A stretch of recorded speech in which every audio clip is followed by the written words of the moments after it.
কোন মেয়ের দিকে তাকাবে না, চোখ বন্ধ করে গাড়ি চোখ চালাবে। বন্ধ করো, হ্যাঁ ঠিকই। ও বাবা, এ বউটা তো মরে গেছে, পালাই। পালা পালা। পড়লি আমার পড়লি। কেঁদো না, শান্ত হও। বউ মরেছে তো কি হয়েছে, আমি তোমাকে বিয়ে করবো। তুমি আমাকে বিয়ে করবে? হ্যাঁ করবো। চলো বিয়ে করবো। বুঝি বুঝি অ্যাক্সিডেন্টে শুধু তুই মরেছিস, তোর স্বামী মরেনি পুটলি। যমরাজ, আমার স্বামী তাহলে মরেনি? আমার স্বামী যদি অন্য কোনো মেয়ের দিকে চোখ তুলে তাকায়? চিত্রগুপ্ত রোবট, একে স্ক্যান করে দেখো তো এর পাপ পুণ্য কি আছে, একে স্বর্গে পাঠাবো না নরকে। দাঁড়াও, স্বর্গে পাঠাও। কোনো পুণ্য নেই, স্বামীকে সন্দেহ করে এ নরকে যাবে যাবে।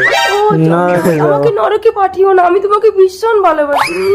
ঠিক আছে, সুন্দরী মেয়েদের উপর পাপ হয় নাকি? চিত্রগুপ্ত রোবট এর সমস্ত পাপ ডিলিট করে দাও। ওকে জমরাজ, পাপ ডিলিট।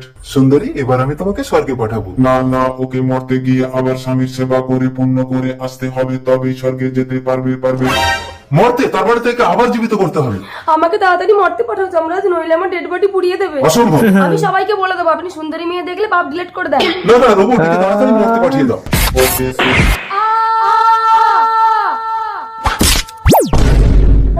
আমার ডেড বডি রাস্তায় পড়ে আছে। বুঝি মোতালি, আমার ডেড বডি রাস্তায় ফেলে রেখে তুমি নতুন বউ নিয়ে ঘরে ফুলসজ্জা করছো?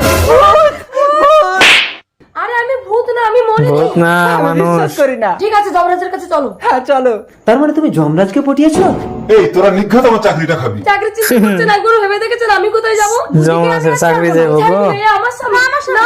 এই ছাড়ো, এই আপনার জন্যই গন্ডগোলটা বেঁধেছে। আমার জন্য না? হ্যাঁ, মরা মানুষকে জানতে করে আবার মরতে পাঠানোর কি দরকার ছিল? তুই দুটো বিয়ে করলি কেন? চিত্রগুপ্ত রোবট, একে গুলি করো তো। গুলি করো। আরে তুই যমরাজকে গুলি করলি কেন? যমরাজ রে গুলি করছে। সুন্দরী মেয়ে দেখলে পাপ ডিলিট করার শাস্তি।